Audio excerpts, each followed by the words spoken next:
Halo semuanya, selamat datang di podcast Mengenal Lebih Dalam Perilaku Biaya dalam Akuntansi Manajemen. Dalam podcast ini khususnya membahas seputar buku akuntansi manajemen karangan Septiari Manurung dan kawan-kawan. Kali ini kita akan bahas sesuatu yang sangat penting dalam pengelolaan bisnis, yaitu perilaku biaya.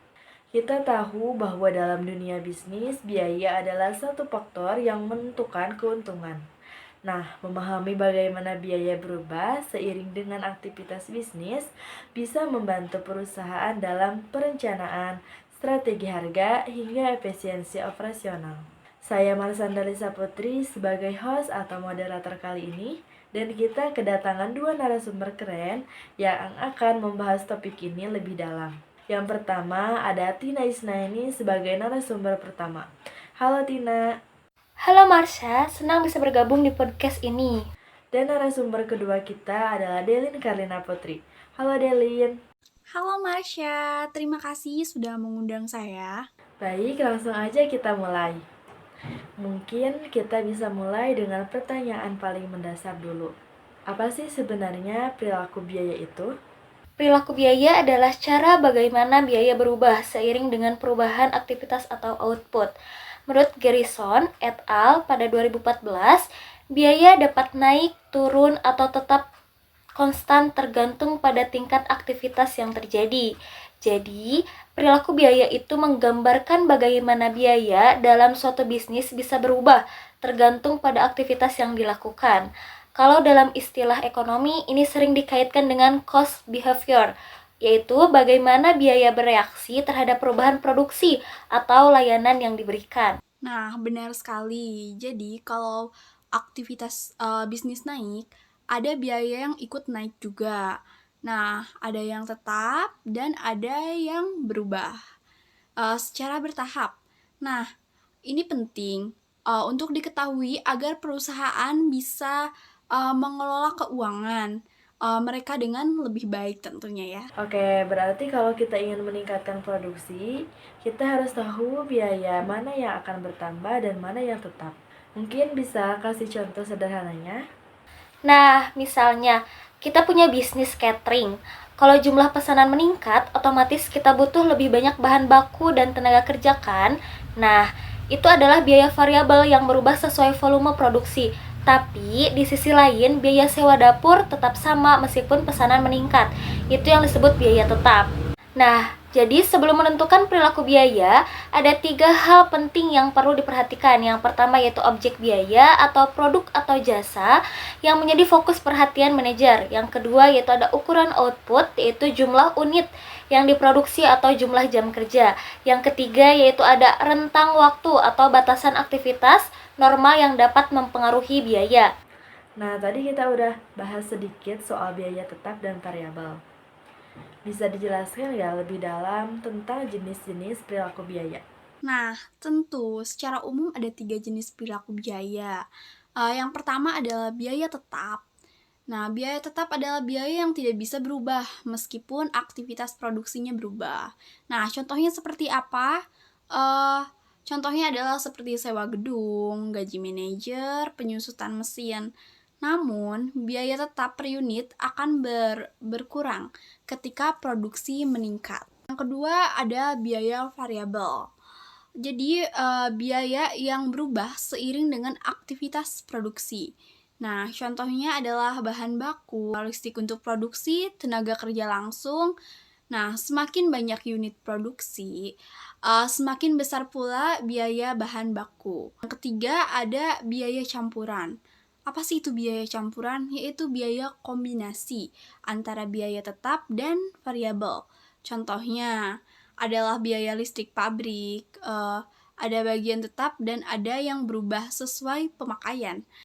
Berarti kalau kita punya bisnis restoran, listrik dan air itu bisa jadi biaya campuran ya? Karena ada bagian yang tetap, tapi kalau restoran makin ramai, tagihan listrik juga naik. Tepat sekali, dan itu yang membuat pengelolaan biaya menjadi sangat penting. Kalau kita salah menghitung, bisa-bisa kita menetapkan harga jual yang terlalu rendah atau terlalu tinggi. Nah, pertanyaannya sekarang, kenapa memahami perilaku biaya ini penting bagi bisnis? karena ini berkaitan dengan perencanaan keuangan. Nah, strategi harga dan efisiensi operasional. Kalau kita bisa memahami perilaku biaya dengan baik, kita bisa menentukan 3 hal berikut. Nah, ada harga jual yang sesuai.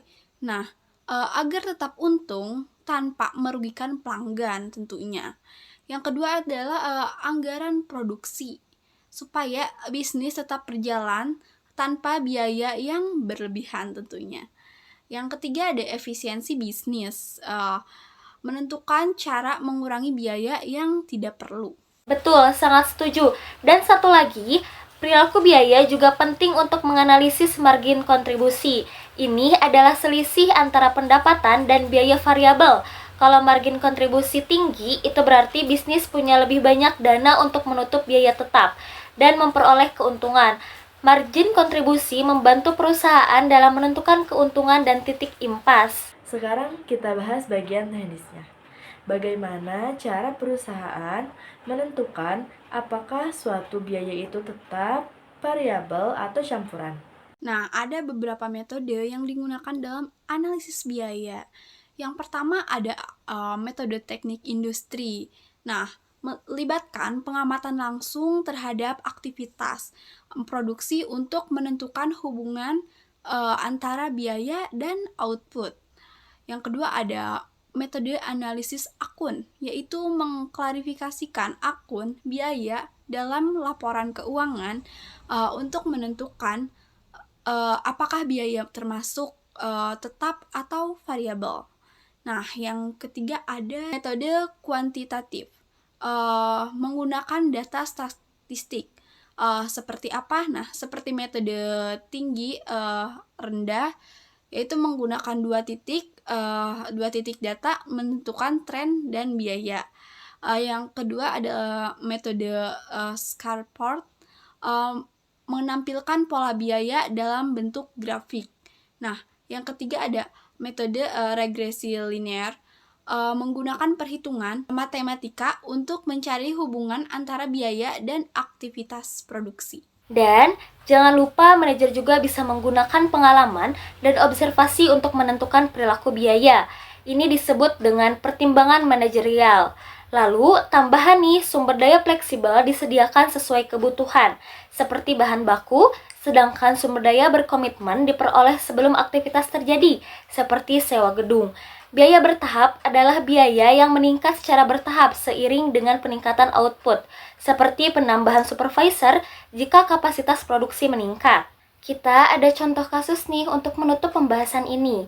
Contoh kasusnya itu misalkan sebuah perusahaan memproduksi 10.000 unit barang dengan biaya tetap sebesar 100 juta rupiah dan biaya variabel sebesar 50.000 per unit. Hitung margin, kontribusi, dan laba bersih jika seluruh barang terjual dengan harga 100.000 per unit. Cara menyelesaikannya yaitu, yang pertama caranya hitung jumlah penjualan dengan rumus total penjualan sama dengan jumlah unit dikali harga jual per unit, yaitu 10.000 unit dikali 100.000 rupiah, hasilnya yaitu 1 miliar.